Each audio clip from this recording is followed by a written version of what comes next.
When we left the boy, he was sealed in a cave with a ring genie the size of a man, who could not break the sorcerer's spell to free him, but could carry him home. And so it did. The boy woke in his own poor house alive, still holding the one thing he didn't understand, the plain brass lamp. They were poor and hungry, and the lamp was the only thing in the house worth a coin, so his mother took a cloth to it to shine it up for selling. And the lamp answered.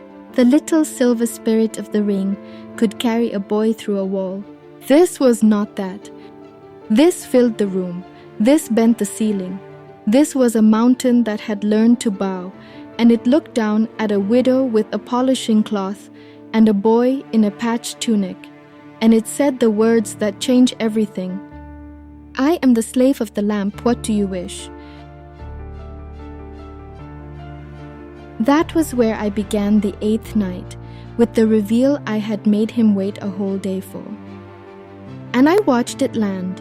He'd spent a day, I think, imagining what the lamp did. Whatever he'd pictured, it wasn't a genie tall enough to bend a roof. And then the king did a thing I had waited 8 nights to see. He turned to my little sister, who had crept in closer than usual, sitting right on the floor at the edge of the light. And he spoke to her, not to me, to the child. You, he said, if a spirit that size asked what you wished, what would you say? My sister thought about it properly, the way children do when a grown-up asks them a real question. And she said, I'd wish for my sister to not have to tell stories to stay alive. The room went very quiet. I could have killed her. I could have kissed her. She hadn't meant it as a blow. She's a child, she'd answered honestly. But it landed on the king like a stone in still water. He didn't answer. He looked at the floor, and then quietly he said, Tell the rest, Scheherazade. He used my name. He had never once used my name. So I told the rest. The boy started small because hungry people wish small. Food first, a good meal, then another. But a boy who has been poor his whole life and suddenly holds the most powerful thing in the world does not stay small for long. He rose, carefully and then quickly. Fine clothes, a fine house, a reputation built on genie gold as a wealthy and generous young man, which, to be fair to him, he genuinely became. Wealth made him kinder, not crueler. That's rarer than the magic. And then he saw the emperor's daughter, Princess Badr, passing through the city with her retinue. The whole street had been ordered to bow and look away, and Aladdin, being Aladdin, looked. One look, that was the whole of it. He went home and told his mother he intended to marry the emperor's daughter, and would she please go and arrange it. His poor mother, bless her, she thought he'd lost his mind, went to the palace anyway. And she didn't go empty-handed. She carried a gift, a bowl of the jewels from the cave, the fruit of those underground trees. Now, an emperor cannot be bought, but an emperor can absolutely be impressed, and no one in the history of that court had ever set down jewels like these. Not tribute from kings, not the imperial treasury itself. The emperor looked at the bowl and then looked at it again and began for the first time to take the strange proposal seriously. So he did what powerful people do when they don't want to say no but don't want to say yes. He named an impossible price, 40 trays of gold, he said, each heaped with jewels like these, each carried by a servant more finely dressed than the last. Bring me that, and you may have my daughter. He was certain it was the end of the matter.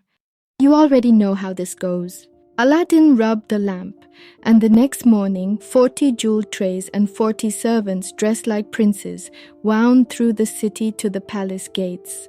The emperor kept his word. The wedding was set. I'll tell you a small thing that happened in the room here because it mattered more than the wedding did. My sister, emboldened now because he'd spoken to her, whispered right in the middle of the trays and the gold.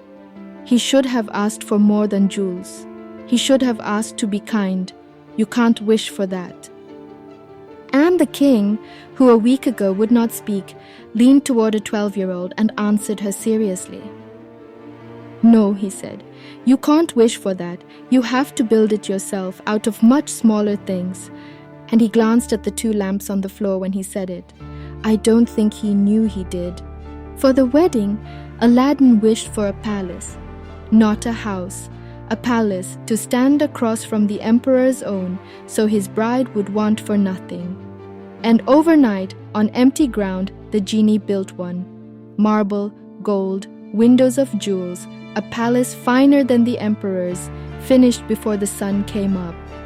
And Aladdin married his princess. The poor useless boy who threw stones off a rooftop was, by any measure anyone in that city could see, the luckiest man alive. Married to the emperor's daughter, richer than the emperor, beloved. And in all of it, the palace, the wife, the wealth, he made one small mistake. The same mistake the story has been warning us about since the first night. Ha stopped paying attention to the plain thing that made it all possible. The lamp sat on a shelf, forgotten, just an old brass lamp in a palace full of gold. Because far away, the false uncle was not dead and not finished. He had believed the boy long buried in that cave, but he practiced the kind of art that lets a man ask the sand questions. And one day, the sand told him the boy was alive and rich and married and living in a palace built by the lamp.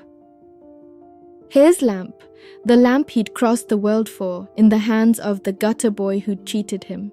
So he came back, and he came back clever. He disguised himself as a peddler, with a tray of bright shining brand new brass lamps, and he walked the street beneath Aladdin's palace, crying the strangest sales pitch anyone there had ever heard.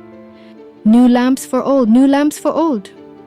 And the princess, who had never been told because Aladdin had never thought to tell her, saw a shining new lamp offered for the ugly old one gathering dust on the shelf, and thought, what a foolish old man, and what a good bargain.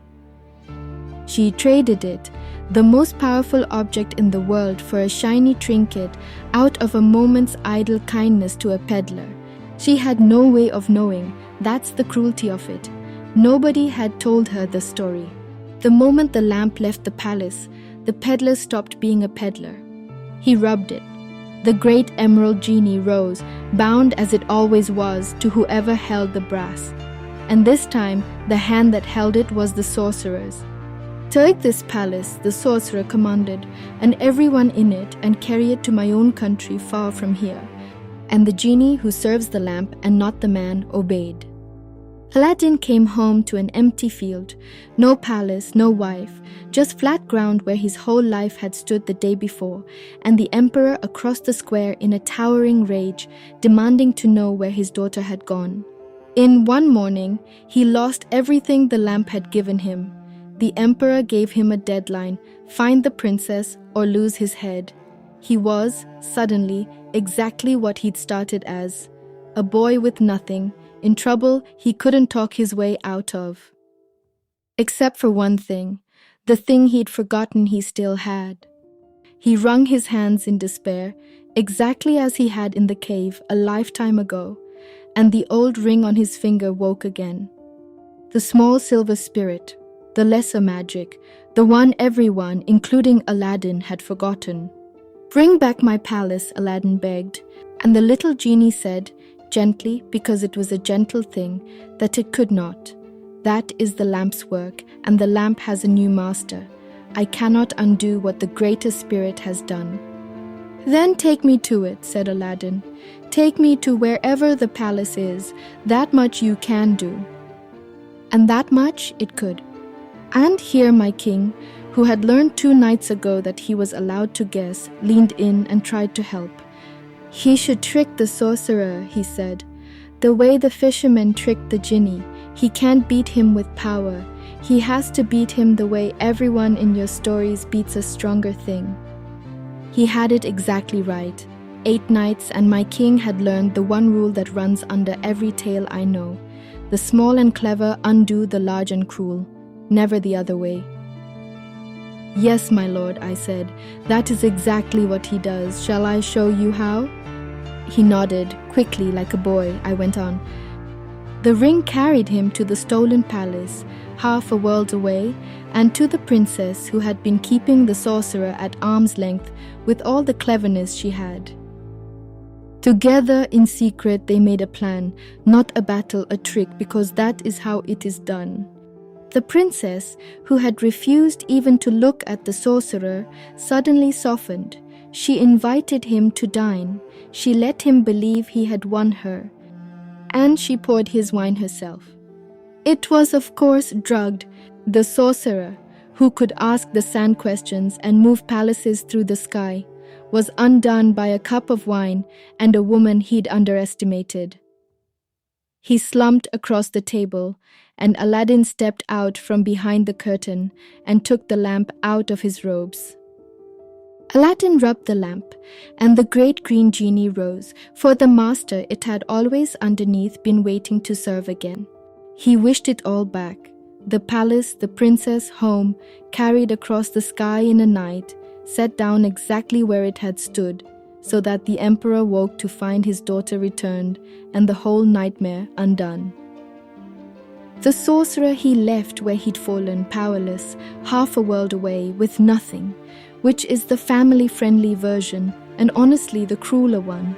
A man who wanted power more than anything, left with none, forever, let him keep the sand. And then the sun came up, but the light through the window was different this morning, warmer. I noticed it. I think he did too. The king didn't ask for tomorrow's story. He already knew there would be one. That had stopped being a question somewhere around the 5th night. He sat and looked at the 2 lamps for a while. Then he said something he had never said. He said he almost lost it all because no one had told her the story, because she didn't know what the lamp was. He wasn't talking about the princess. I knew that. He was talking about the value of telling people the truth of a thing, of not letting the people you love stay in the dark about what matters and what's dangerous and what a story could have warned them.